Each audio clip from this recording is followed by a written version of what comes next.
Bonjour à tous et bienvenue sur Mosaïque. Triste classement pour la Moselle. Le département se trouve à la 5e place des départements les plus touchés par les violences conjugales. L'association Proximité organise des stages de responsabilisation pour éviter les récidives. On en parlera avec vous, Serge Papuga, bonjour. Bonjour. Et puis Sandrine est avec nous également, salut. Salut. Alors avec toi, on évoquera les réponses de nos internautes à la question du jour. Tout de suite, on part en duplex devant la maison d'arrêt de Sarreguemines. Bonjour Marie-Morgane, tu es sur place aujourd'hui. Un piquet de grève est organisé. Dis-nous en plus. Bonjour Flora, et oui, aujourd'hui les surveillants sont mobilisés pour l'un de leurs collègues qui est condamné à 4 mois de prison avec sursis et à 800 € d'amende pour des violences envers un détenu. Une décision qui est jugée inadmissible par ses collègues. Il y a un an, ce surveillant de la maison d'arrêt de Sarreguemines devait sortir un détenu de sa cellule. Ce détenu serait tombé et l'ancien chef d'établissement de la maison d'arrêt a porté plainte contre le surveillant. Il a été jugé à Sarreguemines, il a fait appel mais il n'y a pas encore de date établie. Et aujourd'hui, ils sont une vingtaine de surveillants qui sont devant la maison d'arrêt de Sarreguemines. Et ils montrent leur soutien pour leurs collègues. À noter que ce sont des surveillants qui sont en repos aujourd'hui car ils n'ont pas le droit de faire grève. Vous aurez plus d'informations tout à l'heure avec Jean-Michel Girardi, surveillant et secrétaire local CGT qui sera interviewé tout à l'heure. Merci Marie-Morgane. Tout de suite, on regarde le 60 secondes du jour.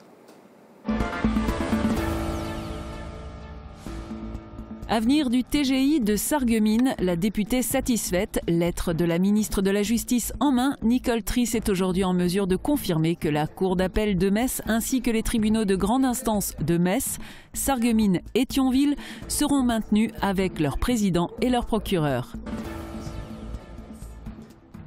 Est-ce que nous maîtrisons bien le code de la route? Face à cette question légitime, la médiathèque de Sarreguemines donne la possibilité de repasser son examen. Pour de faux, bien sûr. 22 personnes, dont 20 détenteurs du permis de conduire, ont passé le test. Pas sûr que beaucoup seraient repartis, code en poche. Les élus sarrois continuent de prendre du galon après Annegret Kramp-Karrenbauer qui vient d'être nommée à la tête de la CDU. C'est Heiko Maas, encore ministre de la Justice pour quelques heures, qui va hériter du portefeuille des affaires étrangères. Un poste clé au regard des enjeux mondiaux. Une salle du Casino Comble est comblée par le concert LJF Music Service. Cette 4e édition mettait sur scène les 70 élèves et leurs professeurs. Les protégés de Marina D'Amico et de Jeff ont tout donné. Victoire du SFC à 3, le match qu'il fallait gagner. Mené 1-0, les joueurs de Sébastien Meyer ont su donner la réplique une première fois sur un coup franc et une seconde fois par un pénalty. 2 buts à l'actif de Mbarki. Au classement, le SFC sort de la zone rouge, mais il va falloir confirmer. Côté météo, on est passé à des températures bien plus agréables. Encore faut-il que ça dure. On regarde les prévisions pour demain. Avec le Crédit Mutuel, partenaire des grands événements sportifs.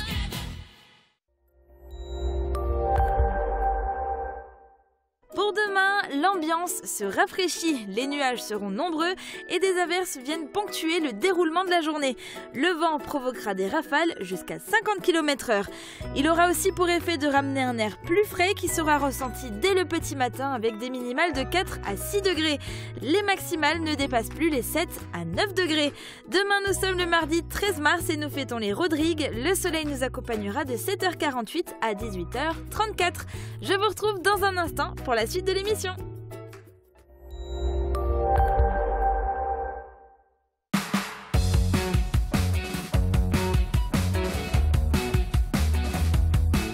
Agi Fermeture, le spécialiste de vos fenêtres, portes de garage, portes d'entrée et de vos portes intérieures. Agi Fermeture, une équipe au service de vos projets. On retourne devant la maison d'arrêt de Sarreguemines en compagnie de Jean-Michel Girardi. Bonjour, vous êtes surveillant pénitentiaire et secrétaire local CGT. Déjà, rappelez-nous l'objet de votre grève. D'abord, bonjour madame. La grève, c'est un collègue à nous qui, pour un geste professionnel, à notre avis, c'est vraiment professionnel. il a dû sortir un détenu d'une cellule qui était surexcité, qui tapait dans les portes violemment, qui insultait le personnel. On a demandé à le faire par un chef. Sa décision a été de le sortir un peu violemment parce que on peut toujours imaginer que le détenu a caché, je sais pas, un bidon d'huile chaude à l'arrière de la cellule ou un couteau ou autre chose. Donc en fin de compte, mon collègue l'a tiré un peu en avant pour le maîtriser et le mettre dans la coursive. Et suite à ça, mon chef d'établissement a décidé que c'était acte de violence volontaire. Il a amené ça devant le tribunal et le tribunal a condamné mon collègue, alors on est tous étonnés, pour 4 mois avec sursis, 800 € d'amende. Alors là où c'est encore plus choquant, c'est quand même que le détenu avoue qu'il fera casser la porte à coups de poing et à coups de pied, qu'il a insulté le personnel de tous les noms. Il le dit à mon chef d'établissement, il n'y a aucune punition faite contre le détenu. Il va au tribunal, donc il s'explique devant le tribunal.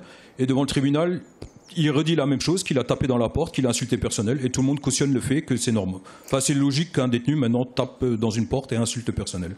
Et alors pourquoi... Alors que plus que mon collègue prenne 4 mois avec sursis, on est tous vraiment étonnés parce que c'est un geste qu'on utilise. Oui. Pourquoi c'est important pour vous de montrer votre soutien 1 an après ?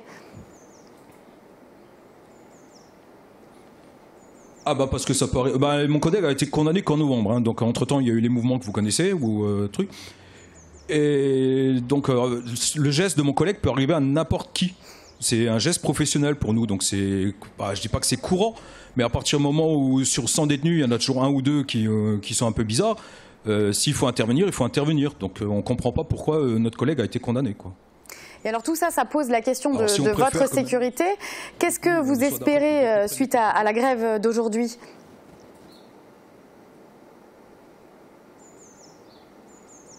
On exprime nos mécontentements devant la justice et puis on verra bien ce qu'elle décidera. Donc je pense qu'avant que mon collègue repasse son appel, on refera un mouvement et puis pour voir ce que ça donne, quoi. Après, s'il faut travailler et attendre juste de prendre des coups de couteau et puis après porter plainte, je sais pas où on va, mais en tous les cas, c'est pas la bonne décision. Et en tout cas, votre message a été entendu aujourd'hui. Merci Jean-Michel Gérardi pour votre témoignage. Ce week-end, la médiathèque de Sarreguemines vous proposait de repasser le code de la route. Et vous allez le voir, ce n'était pas si simple. Les enfants, eux, ont appris des poèmes et à faire leur propre chocolat chaud. Mais c'était aussi un week-end de mobilisation pour les bénévoles des Restos du Cœur. C'est tout de suite dans le VSD, réalisé par Marie-Morgane Lorenz et Uranie Tozic. Un rendez-vous à ne pas manquer. Si vous avez fait vos courses vendredi ou samedi, vous avez certainement croisé les bénévoles en rose. Les Restos du Cœur ont organisé ce week-end la grande collecte d'été. Les bénévoles de l'antenne de Sarreguemines étaient postés dans plusieurs grandes surfaces. Cette année, ils étaient épaulés par 3 nouveaux volontaires du lycée Simon-Lazare. Aroth, Inès, élève de première, s'est mobilisée tout le week-end pour cette cause qui lui tient à cœur et elle a accueilli les clients avec sa bonne humeur. Les denrées récoltées serviront de réserve pour la campagne d'été à Sarreguemines. Les inscriptions démarreront le 2 avril. Gaëtan, Martin, Sarah et Corentin sont tous les 4 étudiants en 2e année de DUT GLT, gestion logistique et transport, à l'IUT de Moselle-Est. Dans le cadre d'un projet tutoré, ils ont décidé d'organiser un événement afin de récolter des dons pour les sinistrés de l'ouragan Irma. Après 4 mois de préparation, dimanche matin, ils ont proposé une course de 5 km autour du golfe de Sarreguemines. Une 60aine de coureurs étaient présents. Les dons récoltés seront reversés à la Croix-Rouge qui les transférera à Saint-Martin. Et si vous repassiez le code de la route aujourd'hui, est-ce que vous l'obtiendrez à nouveau ? 22 personnes, dont 20 ont le permis de conduire depuis plusieurs années, ont fait le test à la médiathèque communautaire de Sarreguemines. Pour ceux qui ne dépassent pas les 5 fautes, il y aura un abonnement offert à la médiathèque pour 1 an. Et pour ceux qui dépassent les 5 fautes, on leur retirera le permis de conduire à la fin de la séance. Et heureusement que ce n'était pas le vrai examen du code de la route, puisque aucun des participants n'aurait alors décroché le précieux sésame. Personne n'a réussi à faire moins de 5 fautes. Il y a certaines questions, surtout sur les nouvelles réglementations et c'est pas forcément évident, quoi. Amy n'a pas encore passé son code. Elle voulait surtout se tester et avoir un aperçu. Elle s'en est sortie avec 15 fautes sur 40 questions. Oh, ça va, je m'attendais à faire à peu près ce nombre de fautes, donc je suis pas surprise. On On se remet de ses émotions et on se détend. Pas besoin d'être sacrément culotté pour participer à l'événement proposé par le Moulin Rose samedi. C'est la première fois que cette journée culottée était organisée à Sarreguemines. Le concept est simple, du fun, des ateliers et du thé.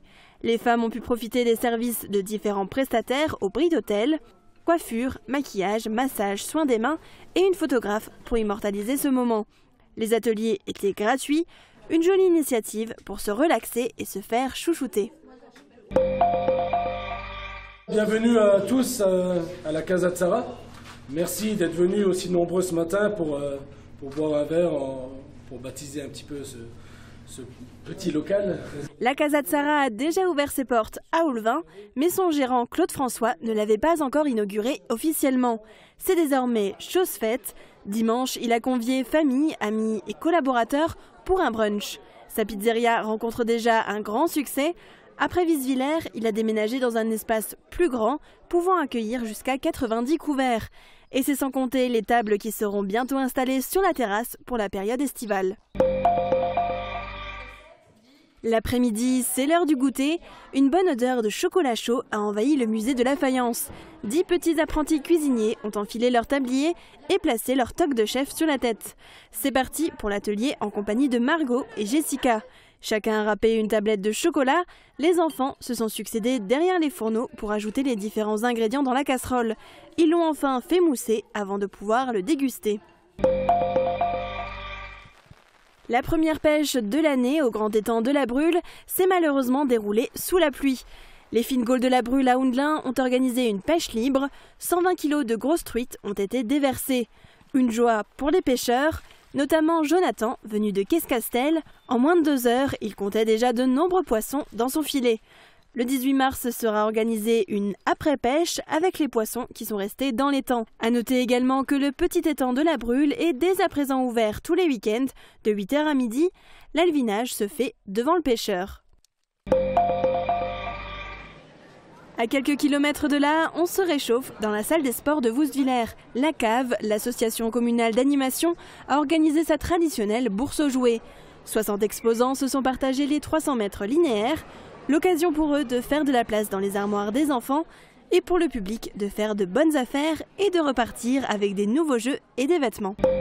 Sous les crocs d'un glouton, un chien part en voyage, dans le pied rouge et blanc d'un géant. L'hiver s'achève à peine, mais le printemps des poètes a déjà démarré. La poésie a du mal à attirer le public. La médiathèque communautaire de Sarreguemines a voulu la mettre en avant de manière ludique. Et pour cela, plusieurs ateliers étaient mis en place pour les enfants. Les petits ont pu créer leur propre poésie à l'aide d'une tablette. Le public de la médiathèque a pu donner des idées de mots pour ensuite créer des haïkus, petits poèmes japonais en 3 vers. Les enfants ont aussi pu écouter des poèmes. Une fourmi de 18 mètres avec un chapeau sur la tête. Ça n'existe pas. Mais ça n'existe pas.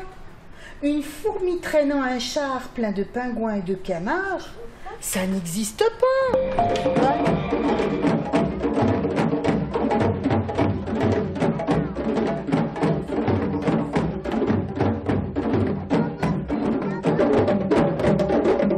Le printemps des poètes sur des airs africains à Roulin. La troupe de théâtre Shakespeare a organisé une nouvelle veillée Armuseur.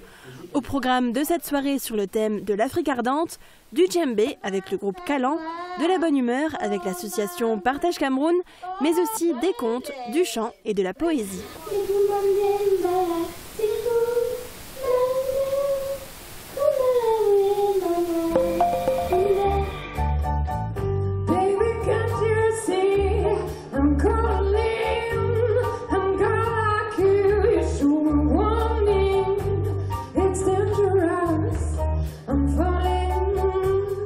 Que de talent sur la scène du Casino des Faïenceries dimanche. Les chanteurs et musiciens de l'école LGF Music Service ont donné leur concert annuel. Des interprétations tout en douceur ou des reprises plus survoltées, les protégés de Marina D'Amico et Jeff ont tout donné. Le casino, lui, était plein à craquer. Les familles ont évidemment encouragé leurs petites stars.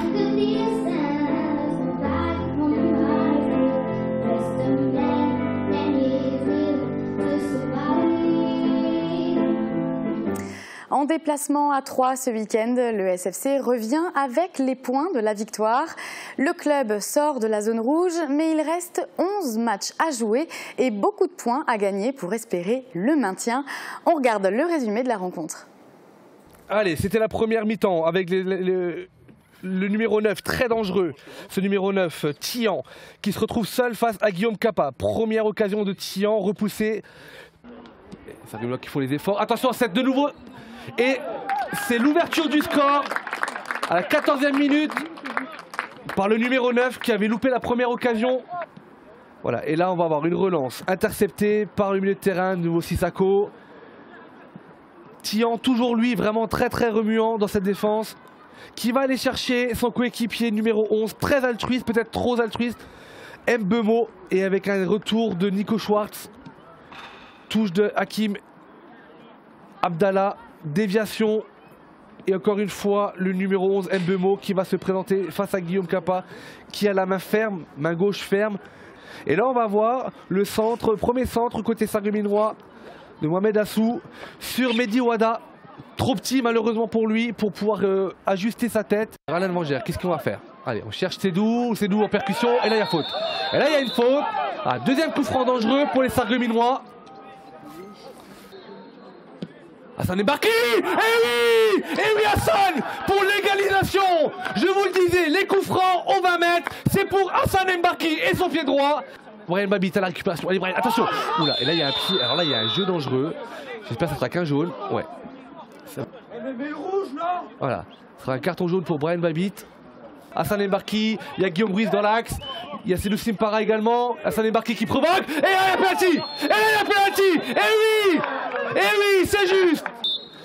Allez Hassan. Eh oui, 2-1 pour Sarreguemines. Allez, mais là, et carton, là c'est carton rouge. Carton rouge. Et expulsion du gardien troyen. Et là on va voir, il va la toucher. Alors pourquoi il la touche?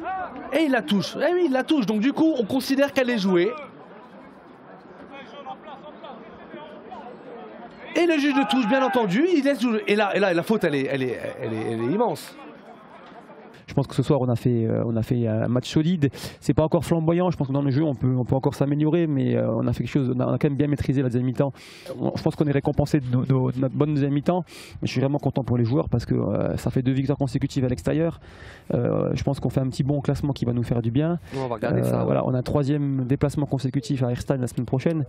Il va falloir qu'on capitalise un petit peu ça, mais voilà, après aussi la manière, gagner avec 3 absents de marque, parce que Rally, Benichou, Yannick Dekoun, Mamad Barry sont quand même des cadres du vestiaire, qui étaient présents à Épernay, qui avaient fait un gros match à Épernay. Aujourd'hui, ça met en valeur quand même la qualité de l'effectif dans la globalité. Et l'arbitre, mesdames et messieurs, je vous l'annonce, qui siffle la fin de la rencontre et qui valide cette victoire valenciennes. Bravo les garçons, bravo les jaunes. On jette un œil sur le classement de National 3. Le Sarreguemines Football Club se trouve désormais à la 11e place avec 24 points. On marque une courte pause et on se retrouve juste après pour découvrir un mot en plate, la question Facebook et notre invité du jour. À tout de suite.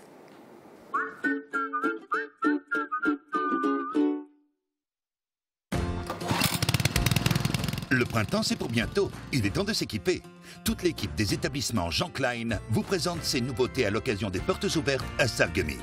Forêt, verger, entretien, jardin, pelouse. Les établissements Jean Klein sont partenaires des plus grandes marques. Du vendredi 23 au dimanche 25 mars inclus, posez vos questions à nos professionnels et bénéficiez de prix spécial printemps. Schöne Geburtstag! Le festival Mire de Plate, festival de langue francique et des langues de France, fête cette année son 20e anniversaire. Du 20 mars au 20 avril, la ville de Sarreguemines vous a concocté un programme exceptionnel. Exposition photo, théâtre, chansons, de l'humour, des ateliers, des conférences, sans oublier le traditionnel bal folk le samedi 7 avril et le salon du livre le samedi 14 avril. Programme complet à découvrir sur www.sarreguemines.fr. Aline est sereine, vous ne trouvez pas? Bonjour. Bonjour. Vous aussi, soyez serein avec votre activité professionnelle. N'ayez plus de doute sur la qualité et la sécurité de votre réseau informatique. Avec ID Réseau, soyez au clair avec votre réseau.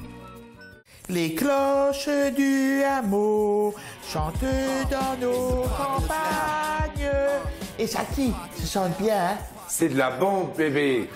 Le son du chalumeau et quel... Restez dans le coup avec la passion de l'audition. Le restaurant Le Victoria met un nouvel atout sur sa carte. Retrouver les produits de chez nous, faits par nos éleveurs. Les clients, amateurs de viande raffinée, pourront y déguster de purs produits du terroir. C'était un cochon qui était en voie de disparition et c'est devenu aujourd'hui une exception. C'est le top dans le cochon. Ils sont élevés et nourris au grain, fabriqués sur la ferme. Le bar-restaurant Le Victoria à Vitrin, une escale incontournable pour bien manger, se détendre, se dépayser.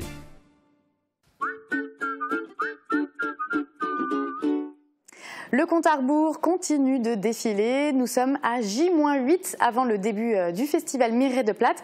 Et en attendant, pour patienter, on vous fait découvrir un mot en plate. Alors Sandrine, qu'est-ce que c'est le mot du jour? Alors, le mot du jour, le voici. Alors, est-ce que tu arrives à le lire? Alors déjà, moi je sais pas du tout comment ça se prononce. Faut que tu m'aides déjà sur ça. Toi tu parles pas le plate, je parle pas le plate non plus. Du coup, on va se tourner vers la dernière personne qui reste sur ce plateau. Alors, c'est notre invité du jour. Est-ce que vous pouvez nous parler de ce mot? Alors, le mot, il se prononce books. C'est ça. C'est books. Et vous voulez la signification du mot? Ah, vous connaissez en plus, si vous l'avez, oui. Oui, j'ai la signification. Alors, books, c'est la culotte. C'est ça, c'est ce qui est écrit en dessous de notre mot. C'est écrit culotte ou pantalon. Oui, est-ce que mais vous c'est avez, plutôt la culotte, hein, c'est plutôt dans le sens celui qui porte la culotte. D'accord, ok, d'accord. Super. Voilà. Au moins, on en saura plus. Heureusement que vous étiez là pour nous éclairer. Et du coup, voilà, on ajoute. Pour rappel, c'est J-8 avant le festival. Le début du festival. Ouais. Et voilà, on ajoute un nouveau mot à notre vocabulaire, quoiqu'il n'est pas super facile à placer. Hein. Et puis, comme chaque jour, eh bien, on vous a interrogé sur Facebook. Aujourd'hui, on a voulu faire un point sur votre consommation, mais votre consommation de séries. On regarde. On consomme de plus en plus de séries. Et avec des plateformes telles que Netflix ou Amazon Prime, le choix est de plus en plus large. Est-ce que vous êtes abonné à ces plateformes? Quelles sont vos séries du moment? Répondez-nous dans les commentaires. Bon alors Sandrine, pour ceux qui n'arrivent pas à se décider, quelle plateforme nos internautes utilisent le plus? Eh bien, en fait, il y a certains de nos internautes qui n'ont pas réussi non plus à se décider et qui se sont abonnés aux deux plateformes. Alors sinon, pour ceux qui sont abonnés à Amazon Prime, c'est avant tout pour regarder Grand Tour. C'est une série autour des voitures avec les trois anciens animateurs de Top Gear qui sont toujours aussi déjantés. Et sinon, la très grande majorité de nos internautes sont abonnés à Netflix. D'accord, mais alors qu'est-ce qu'ils regardent sur Netflix? Alors si tu veux, je peux te faire un top 10 des séries les plus regardées par nos internautes. Je te le fais dans l'ordre décroissant, comme ça on regarde le suspense jusqu'au bout. Alors on va retrouver Ghost Wars, Altered Carbon, Bates Motel, les séries Marvel avec par exemple Luke Cage, Iron Fist, Jessica Jones ou Daredevil. Il y a aussi Homeland, Riverdale et Orange is the New Black. Et pour le top 3, on retrouve Walking Dead, Stranger Things et la série du moment, c'est La Casa de Papel qui est évidemment en première position. D'accord, bon je les connais pas toutes. C'est vrai.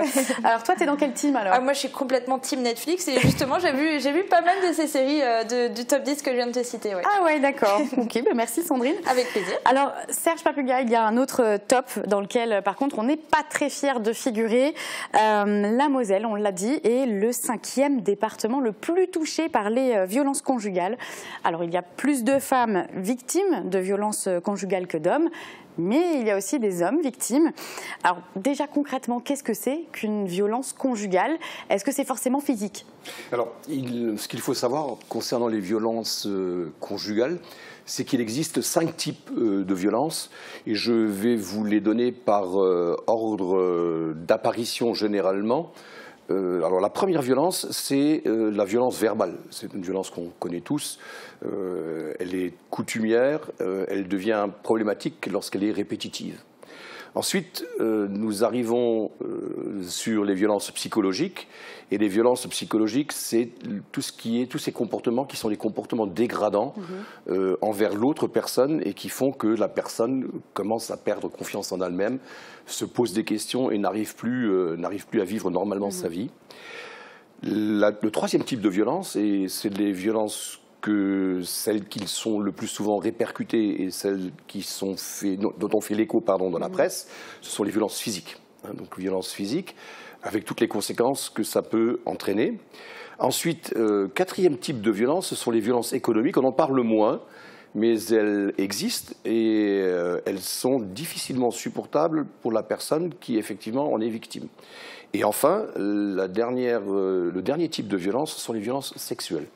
Violences sexuelles qui sont bien souvent également la suite de violences dites psychologiques et de violences dites physiques. D'accord. Alors, quand on est victime, on peut signaler toute agression conjugale, violence conjugale, avec un numéro de téléphone, donc le 3919. Comment est-ce qu'on peut protéger les victimes, qu'on soit témoin ou victime en fait? D'accord. Lorsqu'on est victime, la démarche à faire, c'est effectivement de se rendre dans un commissariat de police ou dans une brigade de gendarmerie pour soit déposer plainte, soit déposer une main courante. On peut également s'adresser à des associations spécialisées, au numéro d'appel national. Et l'association Proximité dispose de 4 lieux où nous pouvons recueillir la parole des victimes et où les victimes peuvent s'adresser à nous pour obtenir ou parfois même les deux, un soutien juridique dans la phase de démarche et l'accompagnement d'un point de vue judiciaire et de la prise en charge psychologique. Ces 4 lieux se trouvent à Sarreguemines, au siège de l'association, aux 15 places du Chanoine-Kirch, où nous sommes ouverts tous les jours de 9h à midi et de 14h à 17h. Également une permanence qui existe dans le Bassaouillet à Berne-les-Forbach, sur rendez-vous donc au 22A rue Kelsberg à Berne-les-Forbach, pour les personnes originaires du Bassaouillet. Pour les personnes originaires de Bitche et du pays de Bitche, nous avons un bureau où nous recevons sur rendez-vous à la Maison des Associations, qui est juste derrière la mairie, à la rue du Glacis, et où notre permanente reçoit sur rendez-vous. Et effectivement, nous avons une dernière permanence, et c'est la permanence qui se situe au bureau d'aide aux victimes, qui se trouve dans les locaux du Palais de Justice, tout de suite à l'accueil, au service d'accueil, où les personnes qui reçoivent ces victimes peuvent orienter vers notre salarié. Alors, pour les agresseurs, quelles sont les sanctions suite à une violence conjugale? Jusqu'où ça peut aller? Alors, les sanctions, elles sont diverses et variées. C'est une progression qui se fait généralement dans les sanctions qui sont... Alors, ça dépend de la politique du parquet. Alors, ce qu'il faut savoir, c'est que la première sanction, lorsque ce sont des faits qui, entre guillemets, et je mets beaucoup de guillemets, sont considérés comme n'étant pas trop graves, c'est le rappel à la loi. Ensuite, il y a la possibilité pour le procureur de la République de mettre en place ce qu'on appelle une composition pénale. Et enfin, de citer la personne devant le tribunal correctionnel, soit sur convocation par officier de police judiciaire, ou à la suite d'une comparution immédiate, c'est-à-dire à l'issue d'une garde à vue. Les sanctions auxquelles s'exposent les personnes sont, pour les peines d'emprisonnement, de 3 ans à 45 000 € d'amende. En ce qui concerne les peines dans le cadre des compositions pénales et des peines qui sont prononcées par le tribunal correctionnel, ces peines peuvent être assorties de l'obligation d'effectuer un stage de sensibilisation aux violences conjugales et sexistes. Justement, après ces sanctions, se pose la question de la récidive. Et donc l'association Proximité a mis en place des stages de responsabilisation. Je vous propose d'écouter Nathalie Barthélémy. Elle nous en dit plus sur leur objectif. L'objectif de ce stage, c'est la prévention de la récidive, c'est faire en sorte que ce premier geste soit le dernier geste également, et puis pour les situations les plus difficiles, qu'on puisse abaisser le niveau de gravité et reporter le plus possible le passage à l'acte. Alors Serge Papuga, comment se déroulent ces stages? Les agresseurs ne sont pas forcément volontaires. Non, la décision du stage est prise donc par la justice. Alors, comme je vous l'ai expliqué, soit par le procureur de la République dans le cadre d'une composition pénale, soit directement par le tribunal correctionnel dans le cadre du prononcé d'une peine, soit à titre principal, soit à titre d'obligation ou de peine complémentaire à une sanction. Et donc ça a un coût, et c'est à sa charge du coup. Alors le coût de ce stage, à la charge de l'auteur, du mis en cause, est de 350 €. Et puis bien sûr, dans ce genre de stage, la prise de conscience est essentielle, et notamment de comprendre la gravité des actes et l'impact que ça peut aussi avoir sur les enfants. Alors ça, c'est pas forcément évident, et c'est Catherine Hausser, psychologue, qui nous en parle. On remarque qu'au départ, il y a vraiment comme une forme de déni, il y a même de la colère, un sentiment d'injustice d'être là et pas l'autre personne responsable pour eux qui est leur conjointe. Donc ils sont dans cette colère-là et ils ne peuvent pas du tout s'identifier aux autres personnes du groupe. Et on entend très régulièrement, à demi-mot, qu'ils disent « j'ai rien à faire là ». Donc cette colère-là va évoluer au cours du stage. On va vraiment sentir beaucoup d'agressivité le matin, même l'après-midi, parce qu'on va intervenir, donc il y aurait une intervention au niveau des enfants. Et là aussi, eux ne se sentent pas concernés, puisqu'il n'y a pas eu de violence sur les enfants. Ou ne le disent pas, on ne le sait pas encore. Et demain, quand moi j'interviens, par contre, ils vont parler de leur histoire à eux.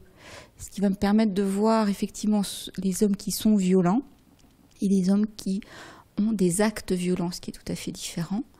Et en fait, de les interpeller sur tout le processus de violence qui se met en place et de les responsabiliser par rapport à ça, en allant décortiquer la situation de violence pour laquelle ils sont là, où on peut voir qu'il y a peut-être eu une tension qui a augmenté, il y a peut-être eu plein de choses, et décortiquer avec eux, et de leur montrer qu'il y a peut-être une autre façon de faire que de répondre par la violence. Et qu'en fin de compte, il y a des choses qui peuvent vous fâcher vous, mais qui ne me fâcheront pas moi si on me les disait, et inversement. Donc on les fait évoluer sur ça, et on voit qu'ils adhèrent beaucoup plus après au stage, sont beaucoup plus calmes, puisque la colère disparaît, il peut y avoir autre chose qui apparaît. Et l'après-midi, puisqu'il y a un travail sur l'estime de soi, il y a quelque chose qui se reconstruit. Alors certains vont rester fermés, ça c'est vrai. D'autres sont tellement fâchés d'être là qu'ils vont au moins dire à leurs potes de ne pas venir. Donc ça va peut-être quand même avoir une influence sur le fait de ne pas avoir des actes de violence. Et certains disent déjà en fin de la matinée aujourd'hui, ah non c'est bon, elle je ne veux plus jamais la voir parce que c'est moi qui suis ici, c'est tout à fait injuste. Ils vont peut-être rester dans l'injustice, mais au moins s'ils ne répètent pas cet acte-là, on aura quand même avancé. Et d'autres vont prendre conscience, c'est le but. Alors ces stages, ils existent depuis quand ? Alors le premier stage a eu lieu à Sarreguemines le 8 mars 2018, donc tout nouveau, il y a quelques jours seulement. Ces stages existent déjà à Thionville depuis 2 ans, avec l'association L'Estive. Les professionnels aguerris et les personnels qui sont formés à ce type de prise en charge d'auteurs de violences de Thionville sont venus à Sarreguemines pour mettre en place le même stage. Pour former les équipes un petit peu à l'installation de ce stage-là. Tout à fait. Alors quel retour vous avez après ces stages, notamment avec l'expérience de Thionville? Quel constat vous faites? Alors à Thionville, il y a, si je ne me trompe pas, il y a dû avoir déjà 5 stages qui ont été mis en place. Du retour qu'on en a par rapport au procureur de la République de Thionville, du parquet de Thionville, c'est que parmi toutes les personnes qui ont suivi ce stage, aucune récidive n'a eu lieu durant ces 2 dernières années. Donc c'est ce que vous espérez aussi atteindre pour Sarreguemines. Tout à fait. Ok, bah écoutez, en tout cas, le message est passé, on suivra ça de près, on viendra pourquoi pas faire un bilan. Merci beaucoup d'être venu sur notre plateau pour témoigner. Merci. On fait maintenant une découverte sportive. Dominique Siclari entraîne au club de taekwondo de Sarreguemines depuis 10 ans. Il a même été mis à l'honneur lors du palmarès sportif de la ville de Sarreguemines. Dominique met autant l'accent sur le développement personnel des pratiquants que sur l'aspect sportif. Et c'est comme ça que 2 jeunes combattants, Léa Dubois et William Kowalczyk, sont devenus champions du Grand Est. Jean Birkel a assisté à une séance d'entraînement.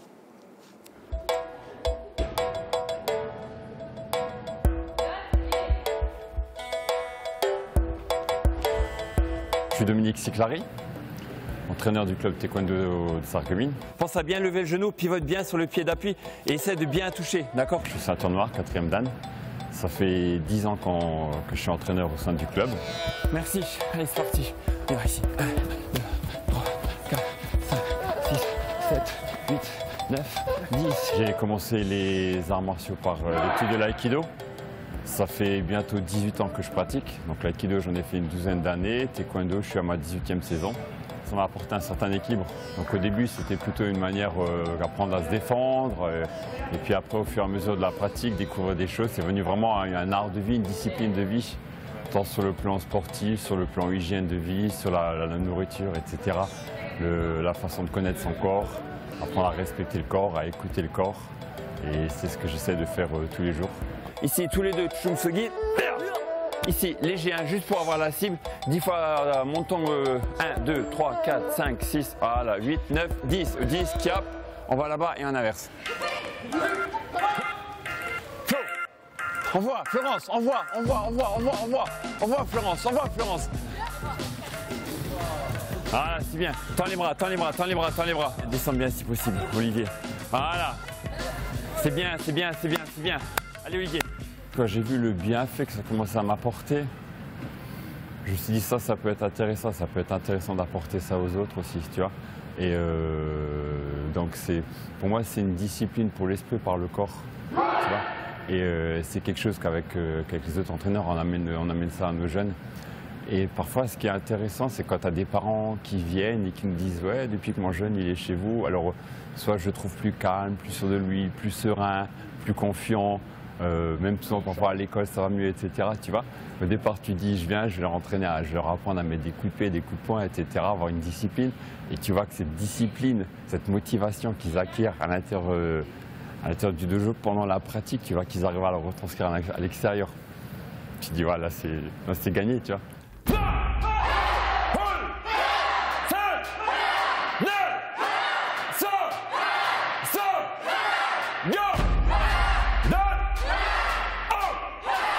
Merci.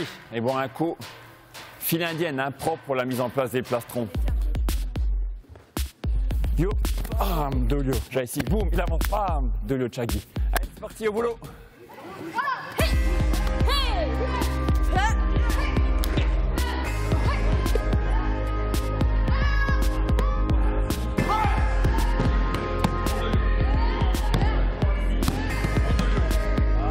Il y a ce minimum 6 heures d'entraînement que nous dispensons. Donc mardi, mercredi soir, samedi matin. 1, 2, reprends la distance. Ici, 1, 2, reprends la distance. Ici, 1, 2, voilà. Après, quand tu es entraîneur, tu n'arrives pas toujours à t'entraîner comme tu le souhaiterais. Donc pour moi, en fonction de mes dispositions, de la vie de famille, etc., ce que j'essaie de faire, c'est rester encore 1 heure, 1 ou 2 soirs par semaine, juste où je m'entraîne moi. Et le samedi matin, je me réserve ma petite séance personnelle. Je viens ici à la salle à 8 h. Et de 8 h à 10 h, je me garde ces 2 heures pour moi où j'essaie de m'entraîner moi, tu vois, pour essayer de progresser, quoi.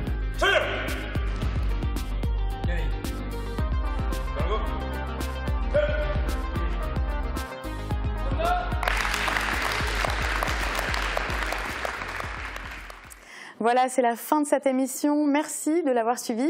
Je vous souhaite à tous une très belle semaine sur Mosaïque.